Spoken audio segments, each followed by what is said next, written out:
All right, so we got another modification. I went to Toronto today, got the car nice and dirty.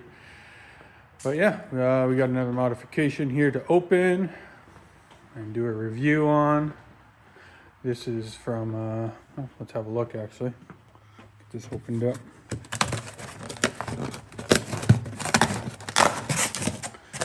This one, I have no idea how this is packed, if it's just gonna come out in pieces or what. I know Houston said they gave me a surprise, some surprises here. Ooh. Oh, 1 second. I gotta figure out how to. I can't open this one hand, so 1 second, guys. All right. I love me some stickers, guys, and yeah, I don't know where I'm gonna put this. Might go on my toolbox, or might go in the car, and also HoustonSpeedFreaks sticker. I love to support everybody that makes parts for the STs. He's an up-and-coming company, and these you guys gotta tell me where to put these on my car, because they have to go on the car. It's amazing. I told him right off the bat I need some of that in my life. And then this cute little keychain, little Explorer. That's awesome. Okay. Anyways, I'm gonna push those to the side nicely. And can I get this out with one hand? Some hardware. Some garbage. More. Make sure there's nothing in there before I say garbage. Packing material, sorry.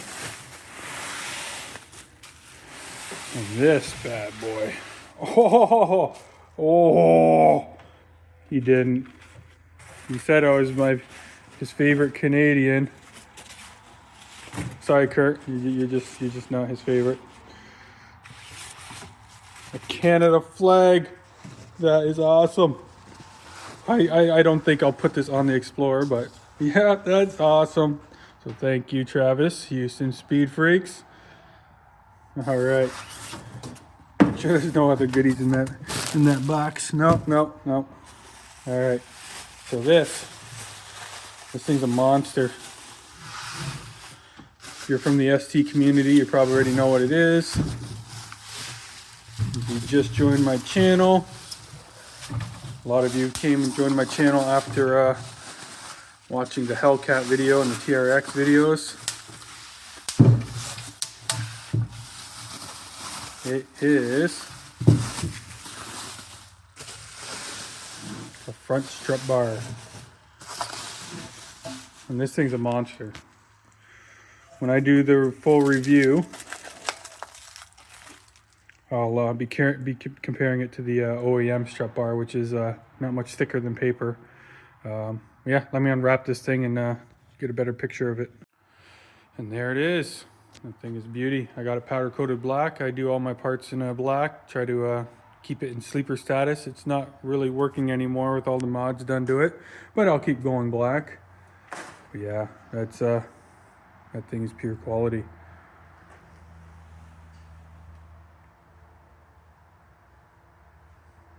Even has the number 243.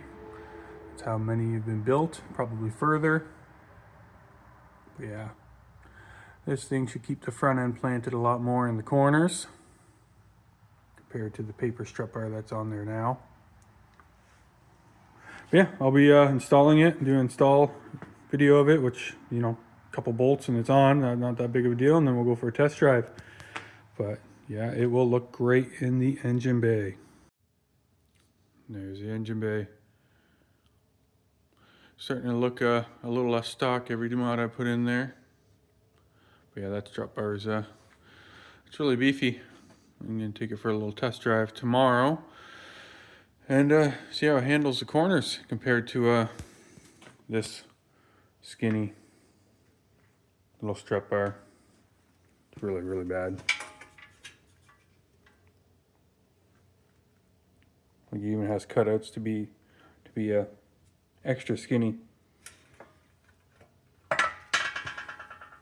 And yeah, with just a little bit of force, it is now a bent strut bar. like 2 pounds of force. So I don't think that was doing much. So it'll be interesting to try some corners on this tomorrow. So before we start talking about the HoustonSpeedFreaks Strutbar, I found out where to put this guy. I was gonna put him on the car, but I only have one, and he'd probably fade away, you know, from all the UV and sun. Get all faded, so I think that's the perfect spot for him. Anyways, about this this Strutbar, I've driven for a few days, haven't really taken it for anything wild because it's either raining or snowing, and it just won't stop. So I definitely feel an improvement though. Just taking the corners a little fast in the country roads is definitely, the front end's not swaying one way or the other. It's staying planted a lot more. It's a lot better. As for everybody commenting, oh, you're never going to feel a difference in everyday normal driving, that goes for 99% of my mods. The intercooler, I'm not going to feel a difference, just everyday driving. The intake, same thing. You'll hear it, but you're not going to feel a difference. Even my ZFG tube, you're not going to feel the difference for everyday driving. So for people saying that, it's really stupid to say. So if you're pushing your car and you're autocrossing or you're tracking it, it's definitely an add-on to your list of things to buy. And I can't wait for HoustonSpeedFreaks and Southdown Garage to come out with a rear sway bar, because that's next on my list. So if you like my content, subscribe to my channels, and if you don't, have a good day.